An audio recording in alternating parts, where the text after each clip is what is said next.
Hello, everybody. Welcome to another episode of Realtor TV. I'm your host, Mike Ortiz. Today is July 26th, coming off a crazy heat wave. Think things are going to cool down, right? Just like the housing market. Is it cooling down a little bit? Well, I'll leave that up to you. But today we're going to talk about something that's become a different kind of pandemic, not a health pandemic, but a housing market pandemic, overpricing. Why did that happen? I'll discuss that real quick and then we'll get into it, right? I meant to make a slide for this, but I'll freestyle it, okay? So, a couple of years ago, the pandemic hit. We all know that. Prices went up because demand went up. Inventory was low. Inventory is still very low to this day. Keep that in mind for this whole topic, okay? But it hit a peak in February and March, maybe into April, because the Fed started raising rates. Buyers weren't able to support those high prices, right? And sellers wanted to keep those prices at those high levels still. So we're having more difficulty selling houses, and the realtors are getting blamed for it because it's something we did, not because it's overpriced, right? So let's talk about that, overpricing in general, and let's talk about what we got to do together to come to an equilibrium, right? First, I'll talk about Fortune Magazine's article, 40 Overvalued Housing Markets in America. Florida and Connecticut are on that list. You know I reach out to both of you guys, right? You guys could see a 15 to 20% drop in housing prices if we were to hit a recession. If a recession's coming, that's another topic. Markets always say something bad's going to happen. There's always a recession. There's always a market crash pending across the horizon. But let's just say we do hit a recession. These overpriced markets are going to feel it the most. So, how do we price homes? Obviously, there's three levels, right? Market price. Market price is when you get the most interest because your house is at its correct value. People go see it. They know inventory is low. So when they're ready to make a bid or an offer, they're going to try to beat the next person that's coming to look at it. That's how you create bidding wars. You have to be at that market price, though. Underpriced, of course. If you underprice, you could do it by accident too. You could underprice because you don't know the market value. We'll get into that in a minute. But you get lots of demands, of course, lots of offers, and you lose potential gains though. And then we get into overpricing, and that's our epidemic right now, right? What happens when it's overpriced? Buyers see that you don't even get the showings, you don't get to bidding wars because you don't get any offers because people know it's already overpriced. So in this market, they know they're not going to underbid a house because they're not likely to win a lower bid. They know that price is already too high, so they go look somewhere else. So we got to get to that equilibrium.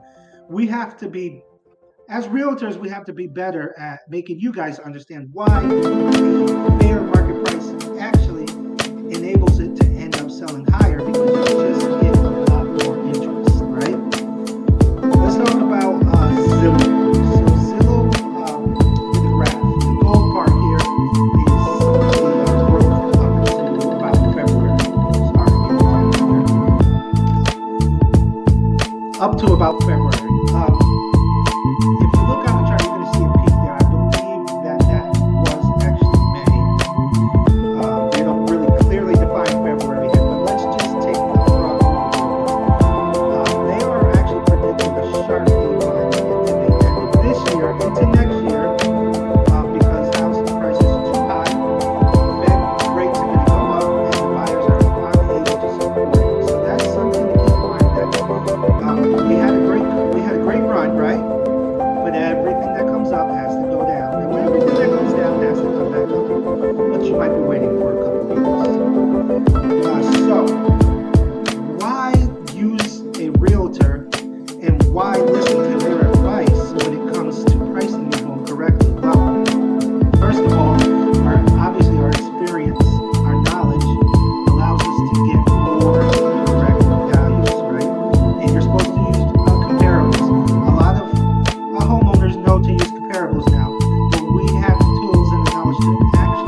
Sorry, this heat wave is just.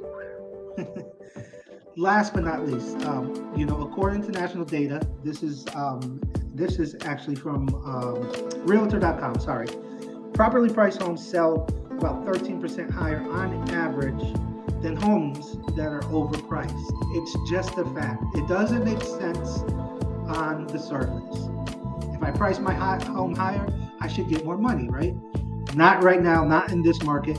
You have to do it. You have to put yourself at market price and then enable the buyers to raise that price for you. Okay. If you have any questions, reach out, realtortv.com. Spell it like you see right down there in the corner there. Okay. We'll be back next week with another episode.